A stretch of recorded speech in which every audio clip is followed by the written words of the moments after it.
No, we have a lot of stuff going on global right now. We have Simon out. We got the Phantom Bullet mechanic finally on global. People's been doing the stories. People doing Crest Palace with them. And all that good stuff, you know? Yeah. But something came to my attention that the JP side has became even spicier. And you may be like, OP, how? How does the Japanese version become spicier? They already had the Phantom Bullets. They already had boss characters. They got Awoken Reyes. How do they get more spicier than that? And ladies and gentlemen, the way how they do it is releasing a new Orville and Sistina. To be honest, whenever I first saw this on live stream a few days ago, I was like, you know what? These guys look pretty cool. But then after further investigation, interrogation, deterioration, I don't know why I just did that. I realized that these guys are quite broken and could be the start of a new era of power creep. So ladies and gentlemen, grab your water, pop some popcorn, maybe get an apple, possibly some grapes, and strap in, strap up, strap on.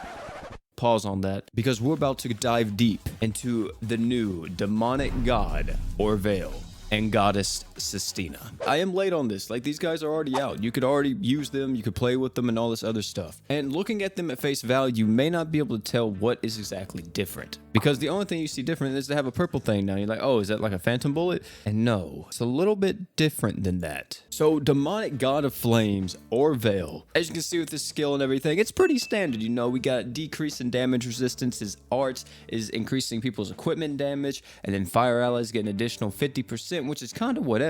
And then you see his true art, which gives him God Liberation mode, which sounds like something straight out of like Bayonetta or Devil May Cry, to be honest. And you increase all allies' magic damage and on attack by 100%. So he's a magic damage dealer. He uses a sword, by the way. You know, keep in mind, this is still Grand Summoner's at its finest. He uses a sword, but magic damage. You love to see it. But this is the thing that's interesting about this. His God Liberation mode, we have seen this mode already with some of the other characters. Like, for example, the boss characters in the game had, I think, the exact same thing. I think it was actually called Liberation mode. But Orvelle's Liberation mode is quite different. So when you activate it, you change the equipment in the first equip slot to the Ultra Equip. Gramrude has a 2-second cooldown, deals 5,000% fire damage, and you increase your own crit damage by 30%. It's stackable. This is from the man Brian, and as you see here, he has a trash Berwick Christmas equip on him. It's whatever. But then as soon as you use it, you see that it goes away, and he activates Liberation mode, and then now the true equip is just there. Granted, he only has one equipped at the moment, but if you had multiple, it would only change the first equip, so the very top equip would be changed to this. And Liberation mode does have a time limit, as you see here.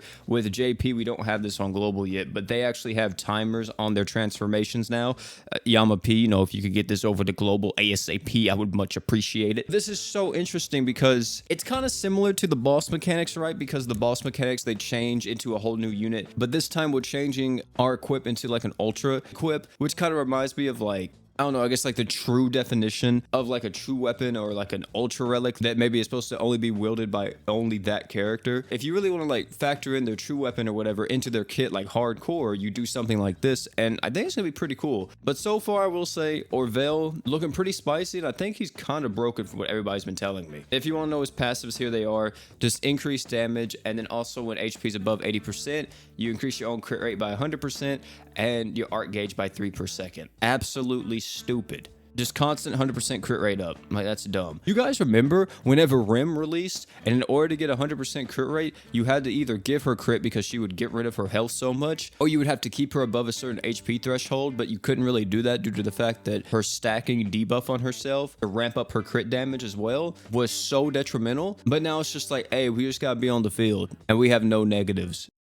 Jesus Christ. Power creep at its finest, ladies and gentlemen. As for what the actual true weapon does itself, because the true weapon and the ultra equip are completely different. The ultra equip is only there during liberation mode. It's not something that you can actually equip onto the unit. The true weapon for Orvelle just increases his own magic damage by 50% and decreases the enemy's fire resist by 30%. It's on a 65-second cooldown, and this lasts for 15 seconds. So if you pop this as soon as you're activating liberation mode, then you're gonna have this for pretty much the entire duration of your liberation mode, because your liberation only lasts for 20 seconds. As for our girl Sistina, I know a lot of people are going to be really hyped for this. This is some people's waifu character. Dare I say some people's comfort character. And she looking pretty good in this art. And she do got that 5-star support slot, so you already know I'm liking it. Skill's pretty standard, just an attack buff. Art is just a physical damage buff and allies, you know, sticking to that Sistina that we know. And then with the true art, she enters God Liberation mode, and then you decrease the enemy's light resist and physical resistance by 35%. And then once you're in God Liberation mode,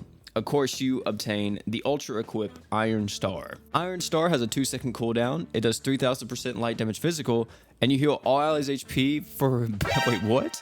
You heal all allies HP by 1,000, and then for 15 seconds, you decrease the enemy's physical resistance by 5% stackable. Granted, it's not going to be as good since you have to use this like so many times. But if you have Saitama, you increase the damage to demon enemies by 50%. Okay, that's solid. Crit res, and then Shining Wings of Light. When not affected by status elements, you increase your own accuracy by 20 and art gauge by 2. That's kind of whatever. And then her true weapon is the True Iron Star. For 20 seconds, you increase your own damage and equipment damage by 40%, and you have a 60-second cooldown. Of course, you're going to be able to have this active for the entirety of Liberation mode since it only lasts for 15 seconds. And also, this thing gives you an attack buff and art gauge up by 1 as well. You know what? It's pretty solid. The thing is that people don't realize about this is that, let's say for an example, because I don't think enough tests has been done yet, imagine if you could make the Liberation mode attacks or the Ultra equips even faster than what they are. 2 seconds, granted, you know, isn't that long of time. You can spam that quite easily. But imagine if you're using someone like Lisa on the team, or you're using something like just an equipment CT crest on a unit, and that affects the Liberation mode, then, you know, that's going to cut it down even more. Maybe not as much as like a 30-second equip, because of course it's only like 2 seconds. But still, you guys get the point. You could really spam this thing. And that leads into another thing too.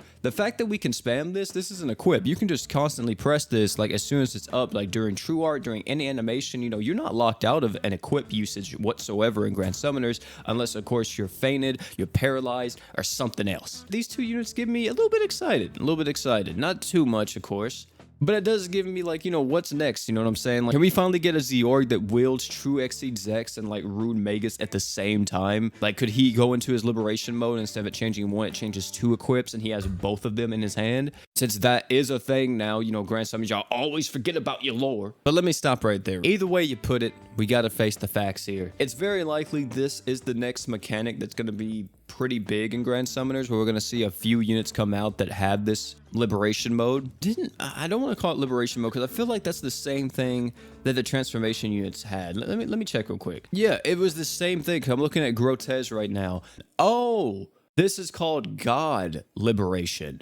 Still, it's too similar. I think we need a whole new name. We could be more creative. Come on now. You guys can tell me down below what you guys think of the 2 units. Can't deny my boy Orvell got some new drip and I really fuck with it. And that's that. But thank you all for coming out. If you enjoyed this video, I highly recommend you check out either one of the videos popping up on your screen right now. Great Grand Summoners content. Guarantee you'll love them. And oh yeah, before you leave, don't forget to drink water.